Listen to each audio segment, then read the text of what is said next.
Live from Bryant-Denny Stadium, it's the Tider Insider Signing Day Special on WVUA TV. A lot of difference a year makes. Last year, all kinds of final day drama and surprises. This year, not so much on National Signing Day. Alabama did pick up a commitment from Louisiana wide receiver Dalen Charlotte. Not a big surprise there. It's also no surprise that the Crimson Tide finished up with the nation's #1 recruiting class once again. And you're looking live at a shot inside the Malmore Athletic Complex, Naylor Stone Media Room, where in about 30 minutes, Nick Saban will address the media regarding the 2015 Alabama signing class. We will join Coach Saban live and will carry his press conference in its entirety right here on the Tider Insider TV Signing Day Special.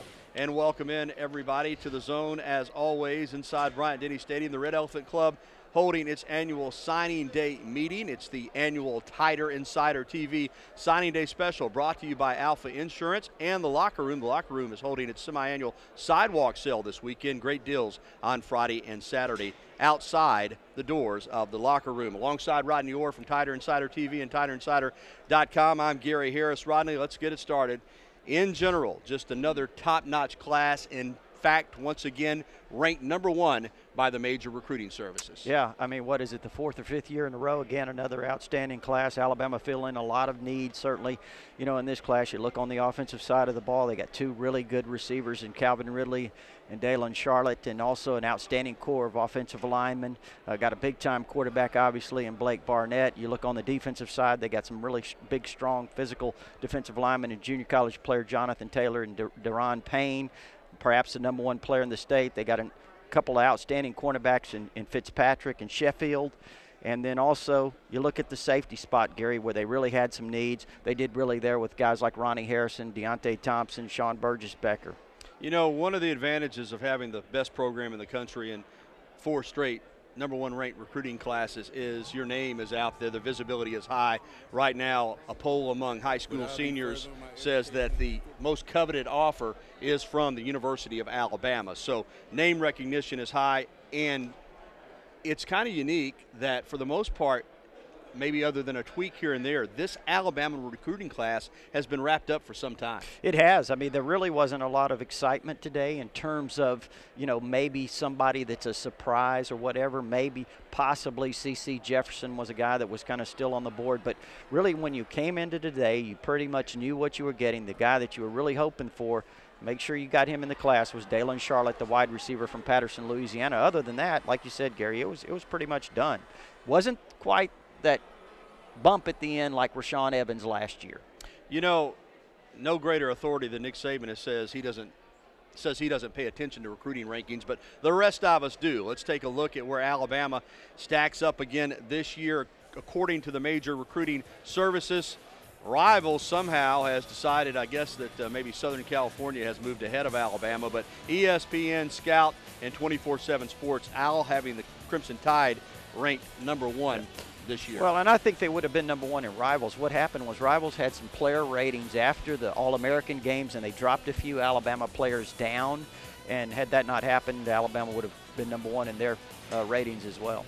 Well, Meatloaf said 2 out of 3 ain't bad, 3 out of 4 even better. How about that? Well, Rodney, let's get right into some of the guys from close by who are part of this class. Let's start on the defensive side of the football, and we begin with Deron Payne, a big 5-star defensive lineman from Shades Valley. Grew up an Auburn fan, reportedly, but inks with the Crimson Tide. Yeah, never really seemed to give Auburn much consideration. Alabama did an outstanding job of recruiting him. Mario Cristobal, who has that area, did a great job with Deron all throughout the process. And I think it's a big coup, Gary. I think once Deron gets in the kind of shape he needs to be in, he showed in that All-American game the kind of quickness he has, the athletic ability for his size. I think he's got a chance to be a dominant player as you move along.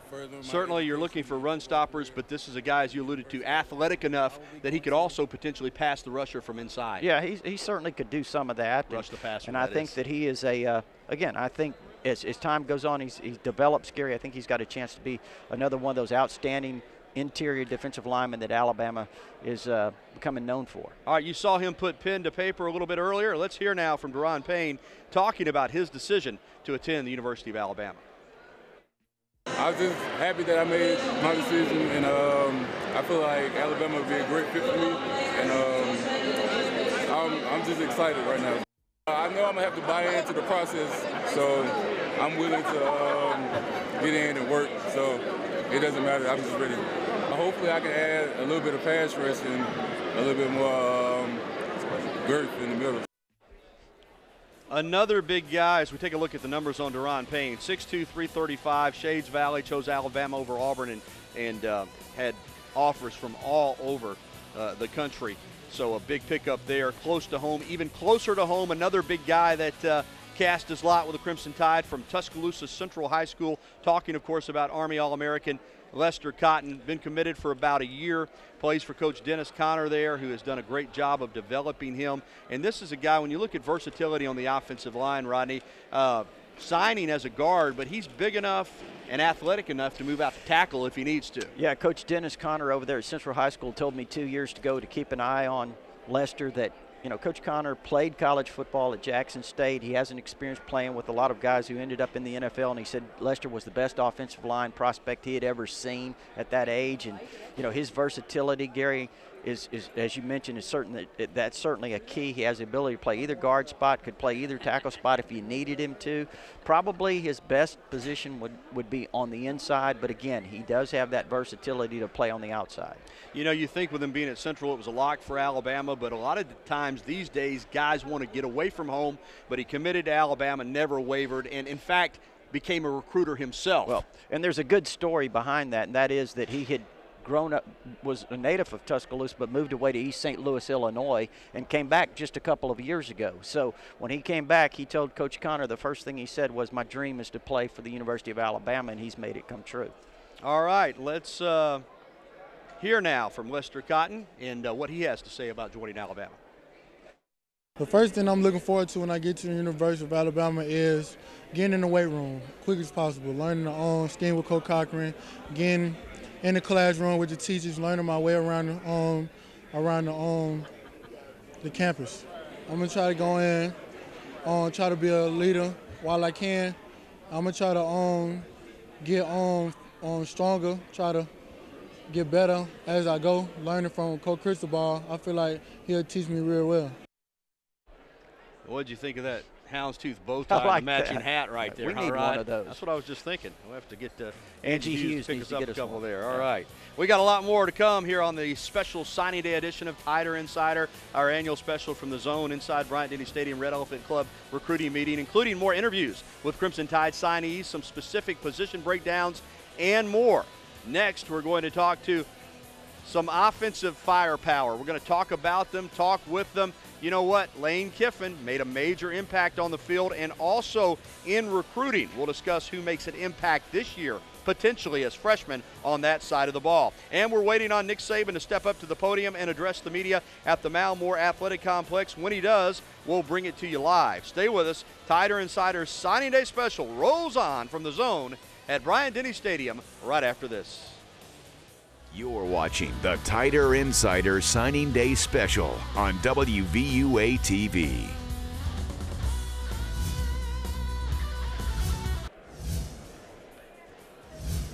They were two of the most prolific offensive weapons in recent memory for the Crimson Tide. Amari Cooper and T.J. Yeldon were quite a 1-2 punch in their 3 years at Alabama, but their time has ended as they're moving on to the NFL. And now you have to start looking to replace those guys. And how do you fill a void in an offense? Well, you go to the recruiting to do it. Here's a look at the numbers. Look at that. 36%, Rodney, of all the Alabama offenses 2012 represented by Cooper and Yeldon. 35% of all the touchdowns, 72 of them total. So those guys were quite formidable on the offensive side of the ball. But, that's what college football is all about. You lose some guys and you got to go out and replace them. One class leaves, another takes its place, and that's what Lane Kiffin and the Alabama offense will try to do in 2015. Rodney, are there some guys in this class potentially as skill position players that are good enough to get on the field as freshmen? Well, I mean, again, that's we kind of have to wait and let them till they get here and give them a closer look. But I certainly think when you're talking about guys playing down the road, You know, you look at Calvin Ridley, the #1 receiver in the country, certainly has all the skills. You look at Dalen Charlotte, we talked about him earlier. Not only do I think Dalen Charlotte is an outstanding wide receiver, I think he's a tremendous kick return guy, you know, possibly even a punt return guy, maybe compete for that spot next year a little bit. But, you know, yeah, Gary, I think also the quarterback, Blake Barnett, that was a huge pickup. You're always looking for a top quarterback, and Blake Barnett out of the state of California was a big pickup early on. I want to ask you, as we're watching him right here, too, running back is a very famous position at the University of Alabama. You mentioned the receivers, Charlotte and Ridley coming in, the quarterback Barnett, but Damian Harris, I know they sign a lot of good ones around here, but he has the potential to be special, I think. Yeah. Not just because of the type of football player that he is, but the kind of character that he brings to your team. Outstanding young man, a guy that people want to play with. I think you summed it up really well there, Gary. And also, when you look at him as a football player, I think he just has that knack. He has the natural ability, the vision, all of those things. He has a low center of gravity. He's really thick in the lower body. He's a powerful guy, has great speed, and that vision and the ability to make people miss in the open field, can catch the ball. So I think he's really going to be a tremendous running back in his career here at Alabama. And let's don't forget, Jalston Fowler is leaving. Another guy from Viger, Desharius Flowers, potentially could play that same type role at Alabama. He could. I think certainly. I think that's a good point. I think Desharius Flowers could grow into that role. And let's not forget, technically, Bo Scarborough's in this class. That's right. I mean, I think he's definitely a difference maker.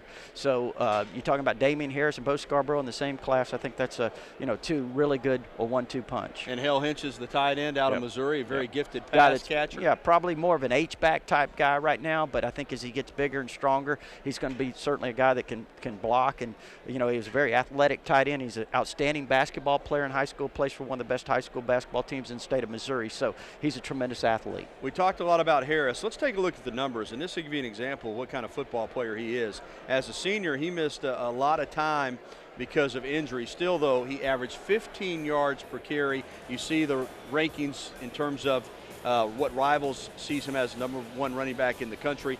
Home state, Kentucky, really thought they had him locked up. Ohio State, we know what Urban Meyer can do on the recruiting table. And so I would never say it's a real surprise when Alabama gets a player because they can go anywhere, but this still is a big, big pickup. Well, he is. I'll tell you how good he was. His high school coach told me that he scored so quickly that they didn't give him the ball as much so their defense could have some rest. I mean, he was scoring 1 in every 3 carries in high school. So, you know, a guy that obviously has big play potential and certainly a guy that has all the tools. And a little more on Calvin Ridley, Rodney. This is a guy that he's a little older. He's already 19 years old. In fact, only got to play 3 games of his high school career, but he's a guy that Alabama had been on for a long time.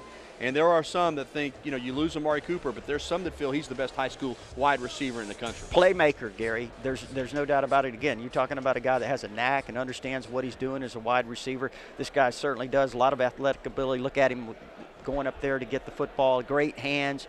I mean, who'll forget that one-handed stab he made in the out at the Elite 11 in the opening? That, you know, he's just a tremendous player. There you see him in the open field, can make things happen after the catch. More on the quarterback. You know, when a guy enrolls early, like Blake Barnett did, you kind of have a tendency to forget about him. He's already here. He's going to go through spring practice. But this is a guy that can throw it, 6'5", but he brings the athleticism, the ability to run the football that all coaches are looking for now. Dual threat guy who really showed out at the opening in the quarterback camp that Nike put on with Trent Dilfer. In fact, he was voted the best quarterback out there. Yeah, and I think he's a guy, Gary, he's really intelligent. He's definitely a leader type, which is what you want out of your quarterback. He's got great height. You mentioned his ability in terms of, you know, moving outside the pocket, extending plays, and that's what he really doesn't like to be called a dual threat. He considers himself more of a pro-style passer with the ability to extend plays with his feet. But you're right, Gary. I mean, if you don't watch out, he can pull it down and go 70 yards. Certainly has that ability. We're talking a little more about these guys because we want you to see the video of them in action. And Blake Barnett, previously committed to Notre Dame, already enrolled at Alabama. He could really make an impact and possibly even play as a true freshman. You know, he's 6'4" plus, and he came in here probably around 200 pounds, but I know he said on ESPNU today that he's already put on 12 pounds since he got here earlier this in January. And Desharius Flowers, a little more on him. He's been committed for a long time, already enrolled. You know, hasn't had a lot of buzz, but this is a guy from a great program, Viger High School, that's produced outstanding players for a long time. And as we said, a little bit taller than Jalston Fowler, but he can run it, he can catch, he can block. And because of that versatility, don't be surprised if he gets on the field as a freshman. I think, you know, when you look at him, Gary, he certainly has some thickness to him. He's a guy that's probably going to get bigger. He's a powerful runner. And again, I think he can eventually become somewhat like that in that Justin Fowler mold from the same high school. That's a look at some of the offensive playmakers that are in this 2015 class. We've got more coming up on Tider Insider TV Signing Day Special, including a look at the other side of the football. And Nick Saban and Kirby Smart grab any guys who will be able to eventually replace the leadership void left by a couple of departing players on the defensive side. Stay tuned. We got more coming up live from the Zone inside Bryant-Denny Stadium. We're still awaiting Nick Saban's arrival for his press conference. We'll be back with this Tider Insider Signing Day Special right after the break.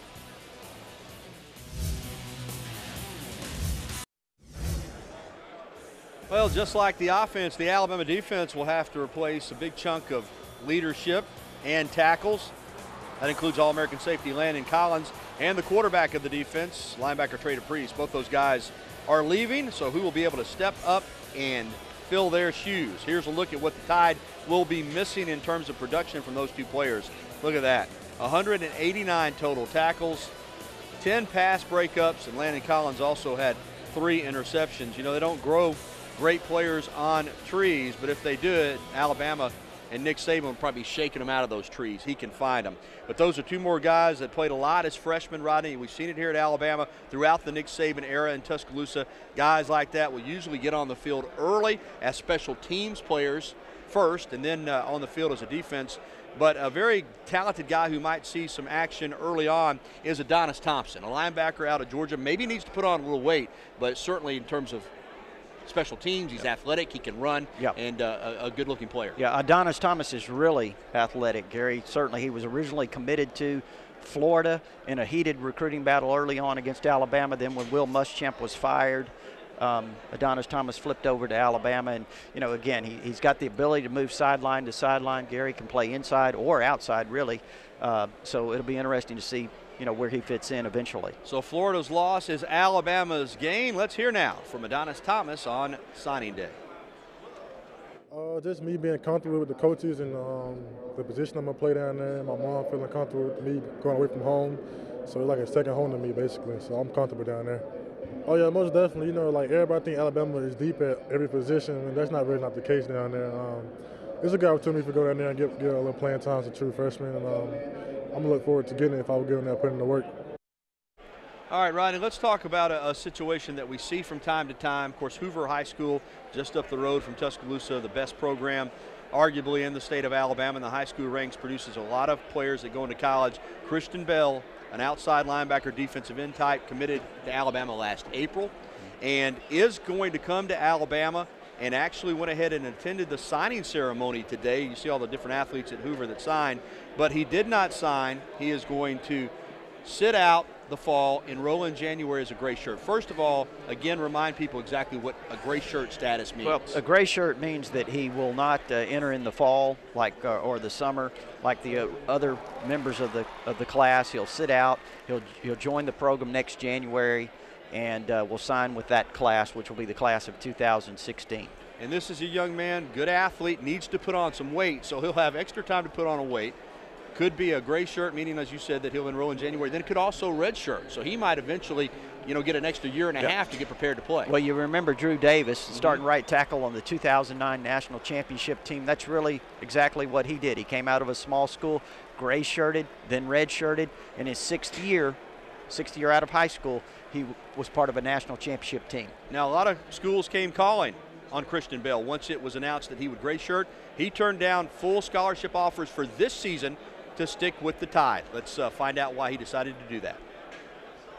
Coach just came up here and talked to me about it. I mean, at first, it was great. I'm good. It's just a blessing. It's always a blessing to be playing for the University of Alabama. All right, great young man there. There you see, he needs to put on some weight. He'll have an opportunity to do that. And even though he won't be enrolled, he can be monitored, his progress in terms of getting bigger and stronger, and also prepare academically for what he needs to do in college in January. All right, another defensive player that's been committed for a long time out in Columbus, Georgia, Mekhi Brown. This is another one of those tall, rangy outside pass rushers, Rodney. They're in demand with the long arms. Another guy that needs to put on some weight. But I tell you what, this is a top-notch athletic playmaker on the defensive side He of the really ball. is. He's a guy that committed early on, stuck to his commitment all the way through. There were a lot of schools that kind of came after him hard, Notre Dame being one of those, but Mekhi Brown sticking with his commitment to Alabama. You mentioned, Gary, look at him coming off the edge there with his ability to, get to the quarterback. He's very athletic, long guy, has a kind of that basketball frame, adds some weight, and I think he's going to be an outstanding player. He moves really well. Yeah, when you're in Columbus, Georgia, you're just across the state line from Auburn, a lot of pressure from them. You get a lot of pressure from Georgia, but he sticks with the Tide. Let's hear from Mekhi Brown. I feel like I've been waiting on this too long. I want to sign my junior year. I'm finally happy the recruiting process is over with. I enjoyed the whole process. I'm just ready to work now. Yeah, I've been training since the season ended. So now I just want to continue to grind and just get to Bama as many times as I can and get used to it.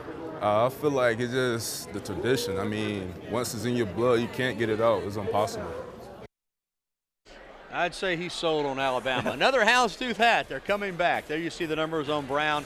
Shows Alabama over Auburn. Florida State was also in the mix. Georgia really pursued him hard. You see his rivals ranking right there. Again, needs to add weight, but terrific athlete. They're always looking for pass rushers off the edge, and he has that ability. Well, Mekhi may help the pass rush eventually, but another area that needs some help, maybe right now, Rodney, based on what we've seen the last couple of years, is the secondary.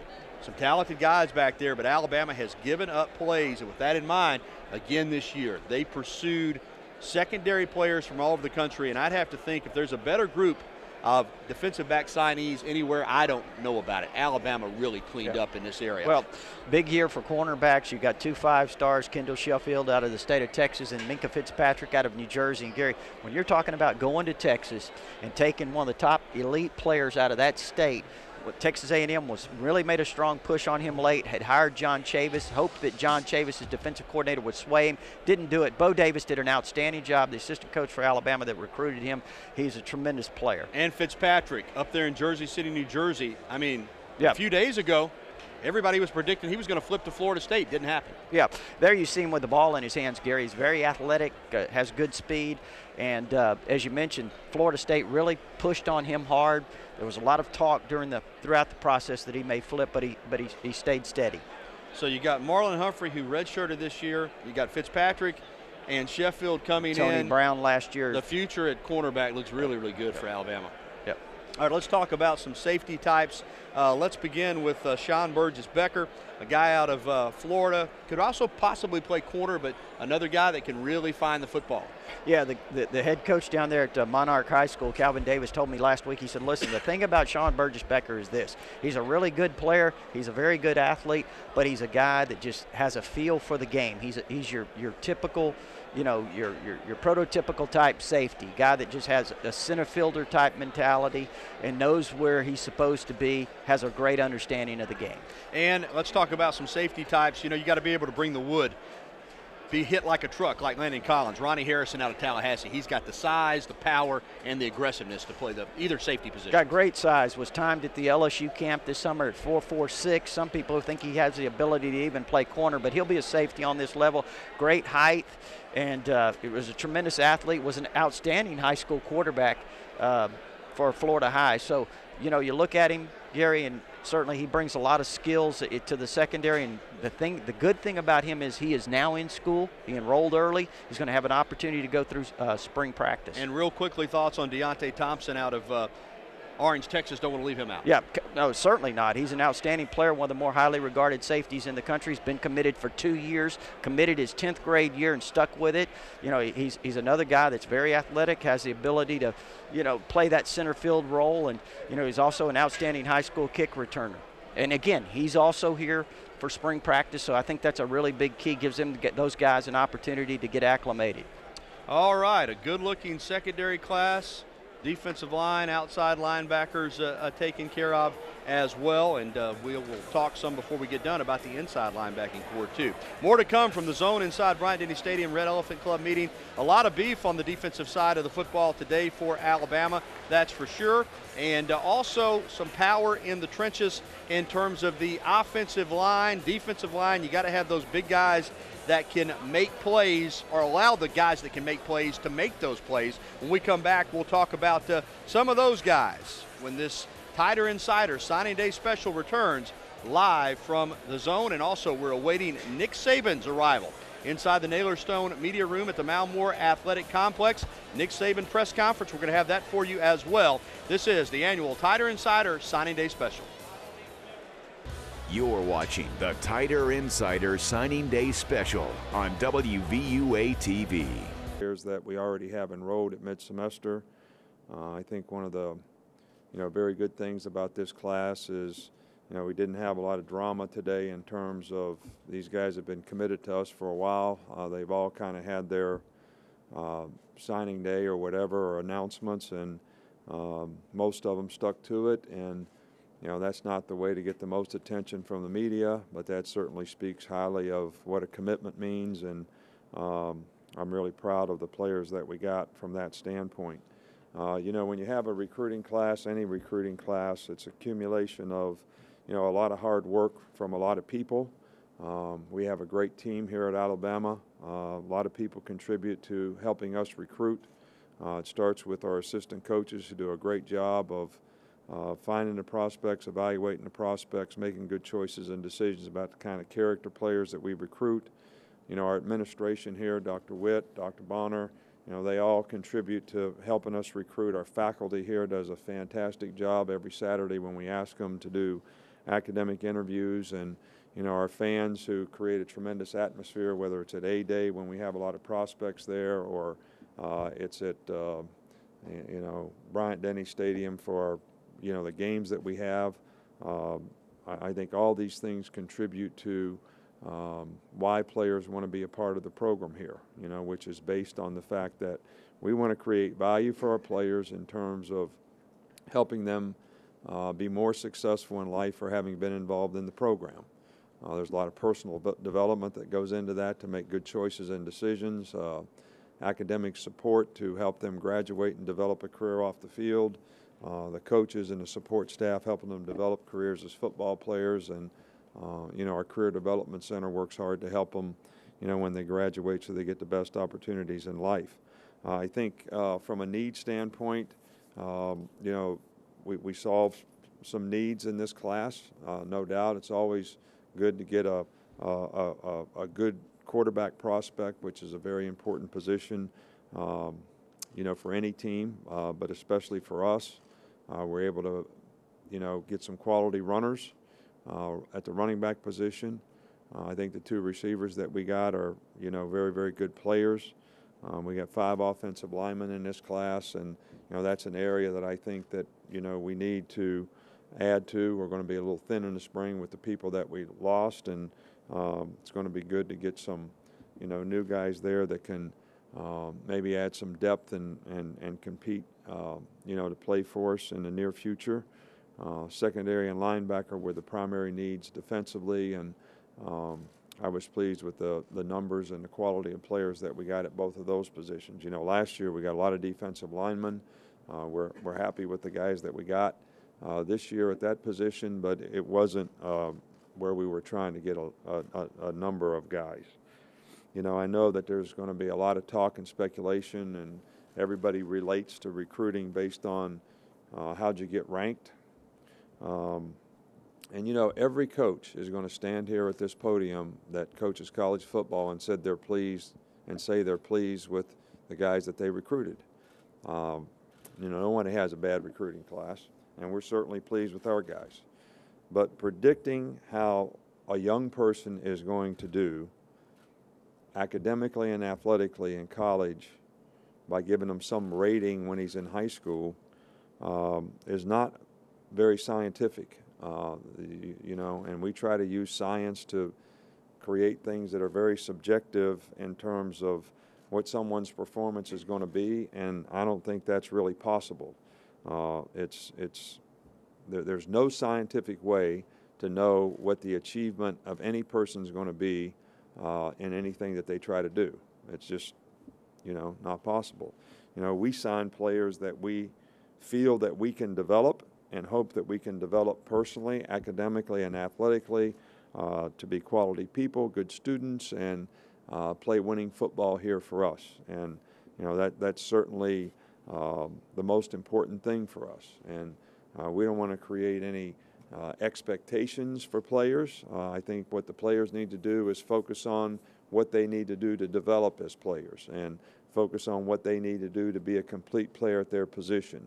Not worry about living up to some reputation that was created for them before they ever got here so that they can be successful college football players. That's our goal for them, and that's what I'd like for their goal to be as well. But again, I'd like to express a special thanks to everybody who worked so hard to put this class together, and we feel like it's a very good class.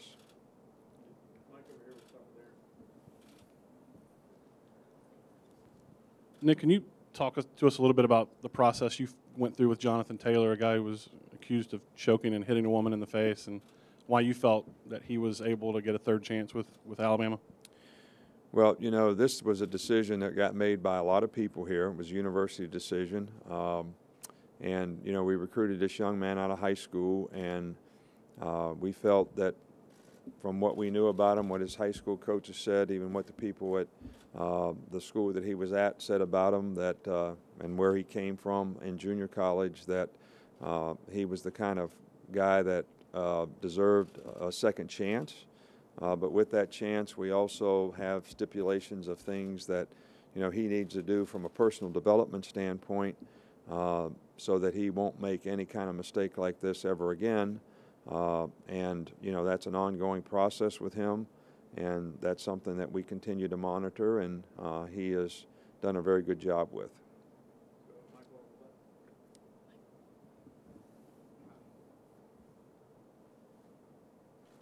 I was going to ask about Jonathan Taylor. You can skip to the next guy.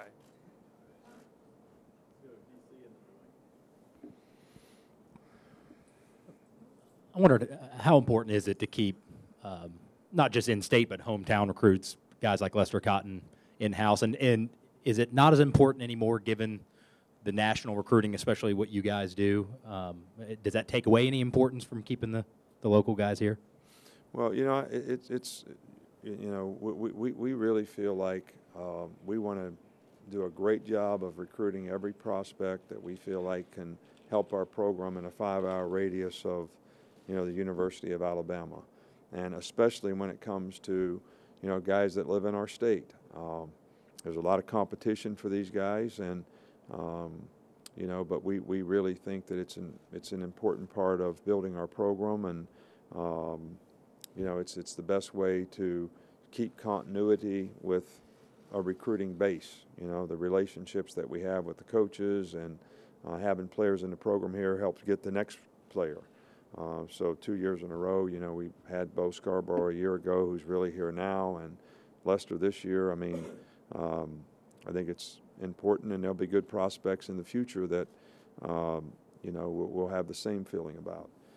But I also think that it's important to, because of national recruiting, to be able to spread your wings a little bit and have a program that will attract very good players from various other parts of the country, and so that we get the quality of players that can hopefully compete at a high level here and give us the best opportunity to be successful as they develop and grow and, play winning football for us in the future.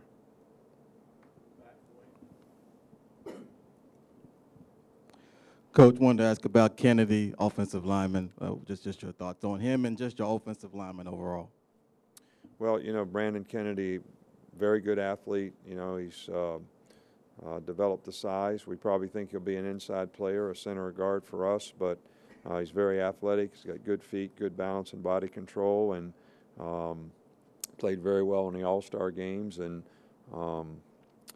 Hudson Houck, who was our offensive line coach at the Miami Dolphins, coached those guys down there, so in some of these All-Star games. So, it's good to see if they're doing what he teaches. And I know he's a really good coach and a good friend. So we're excited about Brandon, and we also like the other offensive line players that we have. You know, it was a real emphasis for us to get a couple tackle types. Lester may be able to play tackle. You know, we think Womack definitely, you know, Matt has the length to do that, and very impressed with him athletically. So we have a diverse group there, which I think is important, but I really think, you know, tackle types is something that we really want to focus on in the future, and we really wanted to focus on in this class. Coach, you alluded to a number of guys who committed and stuck with you. How has that changed, and how much maintenance do you have to do once guys commit these days? Well, I don't think that we change how we recruit guys once they commit. I don't think you can. I think you have to keep recruiting guys day in and day out, week in and week out, because more and more guys, I don't have any statistics to prove this, but it seems like more and more guys change, right, and flip. And, you know, they actually get a lot of attention for doing it, which I don't think is a good thing. But I know that creates interest, and there's a lot of people out there that want to know all these things. And so if a guy really commits and sticks to it and doesn't ever change, he doesn't get any attention. You know, he's like a forgotten man with you all and with the public. And if a guy changes a lot, he gets a lot of attention. And, you know, if I say I'm going here today and go someplace else tomorrow, then change to the next place the next week, you know, he's on the front page of USA Today and all kind of stuff. So I don't think that you can really think that just because a guy verbally commits that you don't need to continue to recruit him, because you do become the target to some degree by a lot of other schools who continue to recruit him.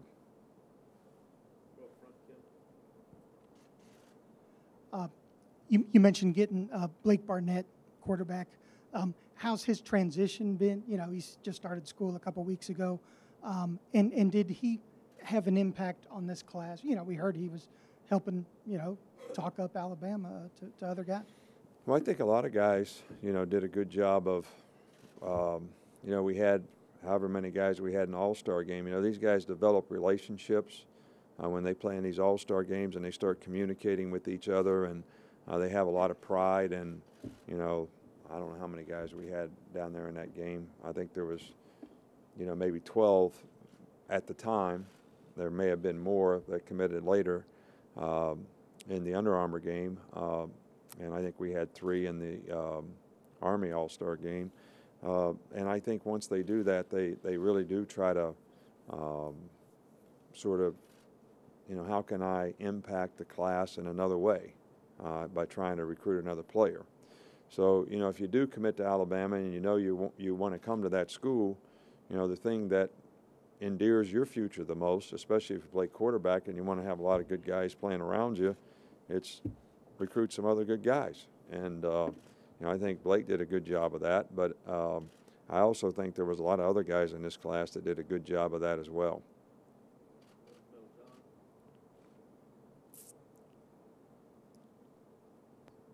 Nick, back to the Jonathan Taylor situation. That domestic violence is obviously a huge issue here in society lately. Is there concern at all about what message some people may take from you signing a player with pending domestic violence charges? Well, I think, you know, the guy was charged, and there's no question about that. He was accused. I can't discuss the circumstances of all that. But, you know, I've said this before, that when people are young and they make a mistake, and that is not a mistake that we condone in any way, shape, or form, that you don't, you know, there's any disrespect to any person, let alone a female, that there isn't some occasion to not condemn them for life, but to give them another chance. And it's up to them to prove that they deserve that chance. And when they get that opportunity, they need to definitely do their very best to take advantage of it. So, this is a decision that we made, and I know the sensitivity of the issue, and we're going to do what we can to help this young man have success here and not have issues in the future.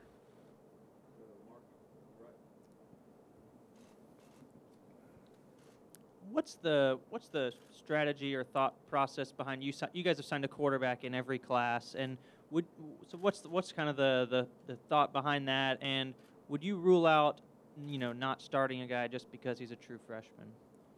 No, I wouldn't rule that out. I mean, at all. I mean, if he's the best player, why would we not play him? That's like saying, guy's from California, so would you not play him because he's from California? I mean, we wouldn't have recruited him. I mean, if the guy's the best player, we're going to play him. Just like Julio Jones was the best player when he was a wide receiver as a freshman, and we played him, or Amari Cooper was, or, Trent Richardson was. So if the guy's ready to play and he's the best player, that means he's done something to deserve the right to play. About recruiting a quarterback every year, I think that all gets based on, the body of players that you have here, the quality of players that you have at that position. Do you feel like you have a significant number of guys who can develop into playing winning football for you? And if that's the case, maybe if you have enough quarterbacks on scholarship, maybe there's a year where you don't recruit one. But it's also a position that mobility, when I say mobility, I'm talking about guys leaving programs when they think they're not going to play, is something that is not uncommon. So if you have a circumstance like that where you have a younger player beats out older players, sometimes the older players will leave. So you're always trying to plan for all the circumstances relative to what can happen at a particular position. And, when we can add quality to a position, we're always going to do it. I think probably a tougher question is why would you not recruit more than one guy at that position? I think if you're short in numbers, that's something that you would consider doing as well.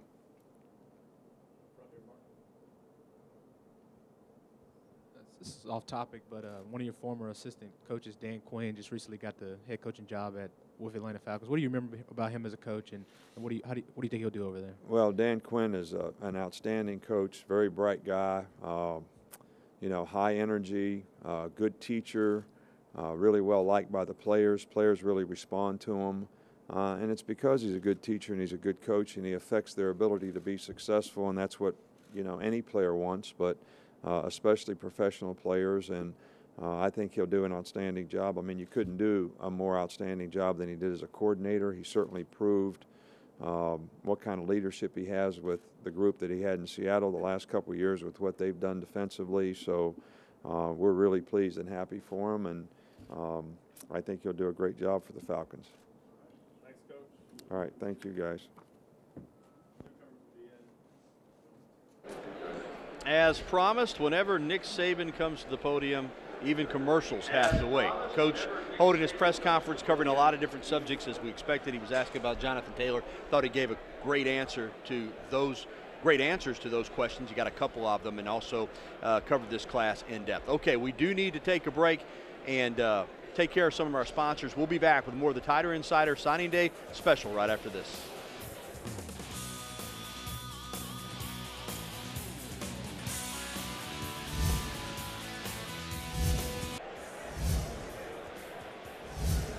Bryant-Denny Stadium, a facility that's seen a lot of big-time recruits come in and leave as Crimson Tide legends, and a big class full of potential today, hoping to continue that Bama legacy. Welcome back to the Tider Insider Signing Day special, brought to you by Alpha Insurance and the Locker Room. Don't forget, the Locker Room semi-annual yard sale is this Friday and Saturday. Rodney, let's talk about the potential impact players in this class, guys who have a chance to get on the field early. As Coach Saban said, nothing's a given, but some guys that you think that could get out there and not only play, but make an impact in their first season. Yeah, and it's always tough to do when you're coming into a program like Alabama, but the guy that stands out to me immediately is Jonathan Taylor on the defensive line, Gary. I think he has a chance at the nose position and the interior defensive line spots to really make a tremendous impact early on with Ashawn Robinson and Jaron Reed.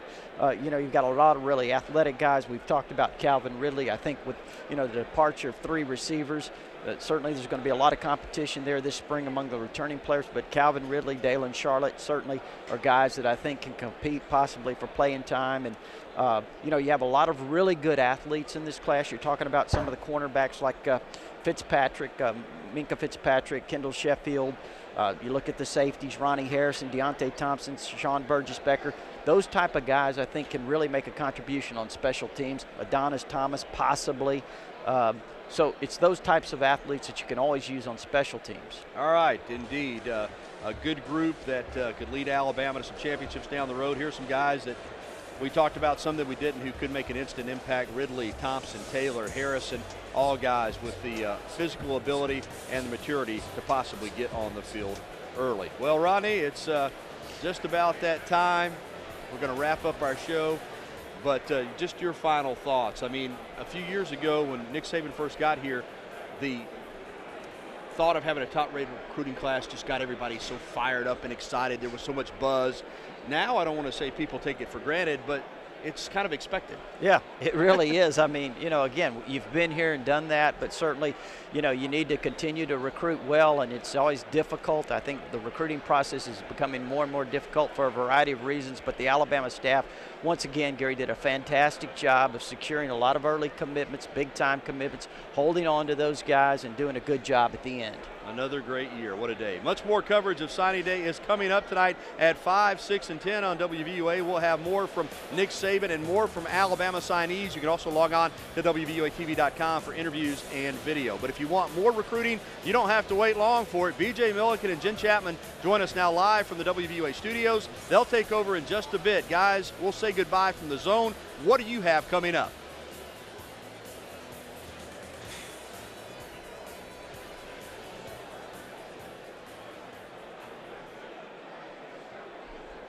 Thanks, Gary and Rodney. Great stuff from those guys. They did a great job wrapping up Alabama's recruiting class. And like Gary said, the recruiting talk just beginning. They had all the Alabama coverage. Coming up next, we're going to have some more stuff for them. That's right. It doesn't end. We'll be with you for the next 30 minutes talking about some of the local kids who signed scholarships today.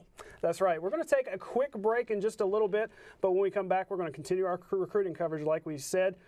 A lot of Alabama guys. We're going to talk to Lester Cotton, a feature story from Andrew Clare, who did a great job with that. We're going to learn a little bit about Lester's recruitment. Also, a lot of the local kids. It's really fun on these days to see those local guys sign on. You know, mom and dad are sitting there watching. It's just a real proud moment for them. And we've got kids going all over the country, from Kentucky to Illinois, and some of them going to West Alabama, where making big news this past weekend on Sunday night. So we'll have a ton of coverage coming up after this.